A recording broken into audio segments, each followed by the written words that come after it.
This is a Volkswagen Golf Wagon, and I reckon this is a much better buy than a Tiguan SUV, which is a little bit controversial because the Tiguan is an SUV, it's a medium-sized SUV, that's what we love so much in Australia, and it's Volkswagen's most popular model, but this is better. And I'm going to run you through the reasons why this is a better choice than a Tiguan in this video. We're going to take this thing out on the road, see what it's like to drive, see how much fuel it uses, but also run you through the interior as well. See how much space there is, see how practical this car is, and see what you get for your money, because even though this is a base specification model, it actually packs a fair punch in terms of inclusions. Let's have a closer look. There is a cheaper variant of the Golf Wagon, which has been temporarily pulled from Volkswagen's range because of supply issues. It will return in the future, but this 110 TSI Life is, for a short period at least, the cheapest Golf Wagon in the range. The only other wagon at the moment is the high-performance Golf R Wagon, which has 235 kilowatts and is priced from nearly $70,000 before on-road costs. What you're looking at here is a lot cheaper, $39,490 before on-road costs, and that gets you 17-inch alloy wheels, a 10-inch infotainment display, 10.25-inch digital instrument cluster, keyless entry with push-button start, automatic headlights and wipers, wireless phone charging, adjustable ambient interior lighting, and a power tailgate. For reference, this Golf Wagon is 349 mils longer than a Golf hatch, and it sits on a 50mm longer wheelbase. The boot is much bigger. We've got 611 litres here, and there is even some extra legroom in the second row in comparison to the hatch.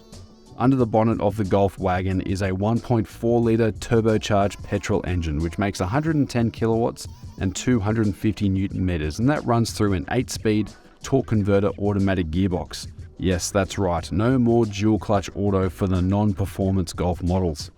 Claimed fuel economy is 5.9 litres per 100 Ks. However, we did get a higher number than this during our test. We were sitting at around 8 litres per 100 Ks. Here's the interior of the Golf Wagon. It's not really a cheap car anymore, just over $40,000 by the time you get on the road.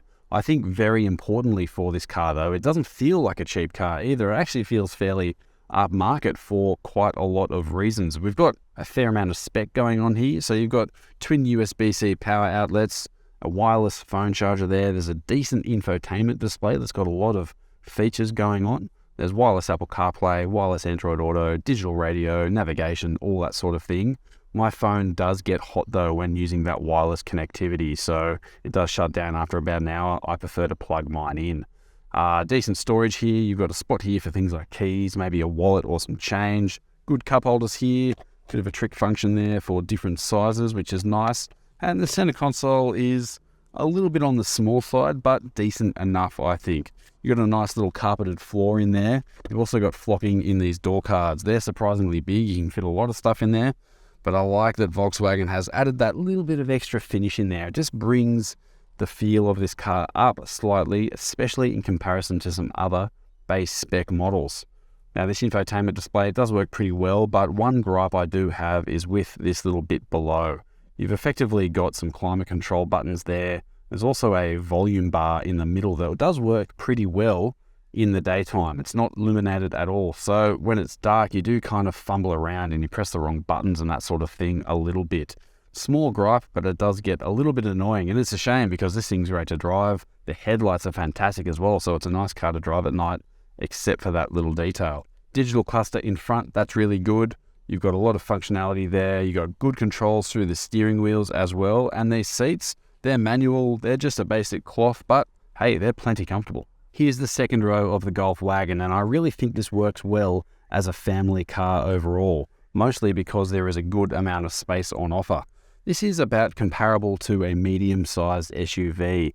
Yes, this isn't an SUV, it's a wagon, but this does work well as a family car. Don't forget that this Golf is actually a little bit longer than a Tiguan, Volkswagen's medium-sized SUV. You can get the All-Space, which is a little bit bigger again, but this is good for space and length overall. Now, there's loads of legroom here, as you can see. I do sit relatively close to the steering wheel, but I've got loads of space to burn here, so that seat could definitely come back a fair distance, and it's not an issue. Headroom's not too bad also. The seats are comfortable as well. In terms of features back here, we've got air vents, we've got temperature controls, we've also got twin USB-C power outlets there. And for cup holders, you've got these ones here in the middle. There is room to fit a bottle in the doors. They are also flocked, another nice little detail there. And if you want to fit something long into the boot, you can open that up completely, which gives you access for the full length there. That's a handy little thing. But overall, this does work well. It's got enough space, it's got enough features, it's got all the right boxes ticked. We've got an electric tailgate on this Golf Wagon. Not bad considering this is a base specification model, but my favorite thing is just the amount of space on offer we've got here. If you count the litres, this is actually bigger than a Tiguan. I keep bringing up that comparison, but I think it's important. I also like the fact that this boot, because of the shape of a wagon, it trades more in length and width rather than height to get that space. And I think that's usable, more usable, I should say, for every day. You're not stacking things up as much. There's a couple of other party tricks here worth noting. Lift this up and you've got a fair amount of space in there at the moment. There is a space-saving spare tucked away in there, but I reckon you could fit a full sizer if you wanted one. A lot of people don't like the idea or don't care about the idea of a full size, but let me tell you, you love it when you need it. So if you're going on a road trip, you like the idea of a full size, you can fit one in there. But with a bit of extra space there, you can actually pull this boot floor out, slide it in on a lower position there, and now you've got extra space to load. There is a bit of a lip there now to encounter, but you've got more load space, which is a handy thing. And you've also got a spot to put away this cargo blind when you don't need to use it. Another nice little feature. We've also got levers here to drop that second row down when you need to, 12-volt power outlets and tie-down points. So this is a well set up boot that's got enough space to use every day. 1.4 litres of capacity might not sound like a whole lot for a car of this size, but it's not too bad actually. This is a torquey powertrain. It's helped by turbocharging, and you do need to kind of remember that these days car makers can get a lot of power out of not much capacity. Naturally, if you want more power under the bonnet, you can spec up to different level powertrains there. 2-litre turbocharged engines, and you can go all the way up to a Golf R.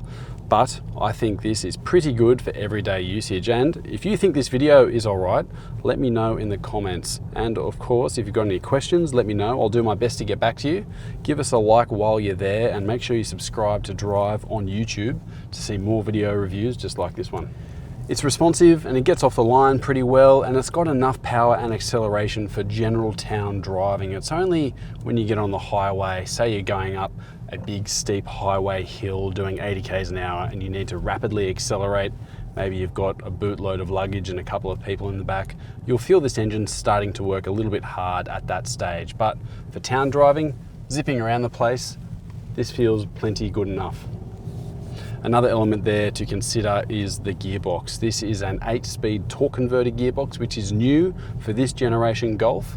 The old generation Golf and the current Tiguan for that matter stick with a 7-speed dual clutch transmission. This is apparently more efficient than the dual clutch, but it's smoother, it's nicely responsive, and it doesn't have any of those funny issues at low speed when you're parking and that sort of thing. So it's a much better setup overall. Another thing to consider with this size engine in this application is fuel economy. I'll just punch my details into this infotainment here. Now, the long-term fuel usage, I've actually averaged 6.1 litres per 100 k's, which sounds very impressive, and it is, but I have been doing a lot of highway driving in this car. So if you're going to be doing mostly town driving, I would expect that to creep up, maybe 7 or 8 litres per 100, depending on your driving style. Still not a bad figure. Naturally, you'll get better economy out of a hybrid or a diesel, but there's less diesels getting around these days, and it's impressive how economical a straight petrol engine can be. I reckon 7 or 8 litres isn't too bad. But one of the most impressive things about this Golf is just the quality of the ride. This is on 17-inch alloy wheels, nothing too big. It feels comfortable, it handles well, it turns into corners nicely, it's responsive, but it's also comfortable and easy, so it's really nicely balanced overall. And another thing I really like about this Golf is that the active safety technology, things like lane keep assist, autonomous braking, doesn't impinge upon the driving experience too much. You get the odd tug at the wheel from time to time and a reminder to stay in the middle of your lane, but it's not too intrusive, and I think that's really important for that kind of safety tech.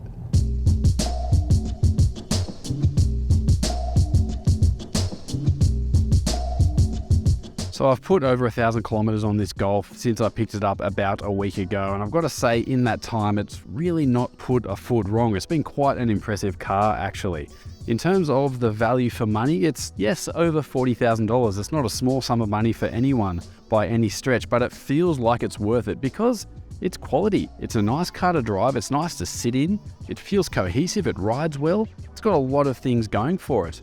I mean, you can spend a lot more money on something like a Golf R that's got high performance, it's got leather seats, it's got more technology and all that sort of thing, but it's also nearly twice the asking price of this thing. So when you consider the value for money and when you look at it from the point of view of being a nice family car, this does hit the nail on the head. The tech is nice, the interior is nice, there's enough space in that second row for a growing family, and the boot is big and practical as well. That's why I think this is a better choice than the Tiguan, and I've got to say it's better than a lot of other medium-sized SUVs out there. A lot of people forget about the humble old Wagon, but put it on your consideration set, take it for a test drive and have a look because you might be surprised. Let us know what you think about this Golf in the comments below. Would you prefer this or a Tiguan as your family car? And if you want to see what this Golf is really capable of in top spec form, check out our video review of the Golf R. That's in the hatchback form, not the Wagon like we've got here, but you'll get an idea of what that powertrain is capable of. It's mighty impressive. Thanks for watching and make sure you subscribe to Drive.com.au on YouTube.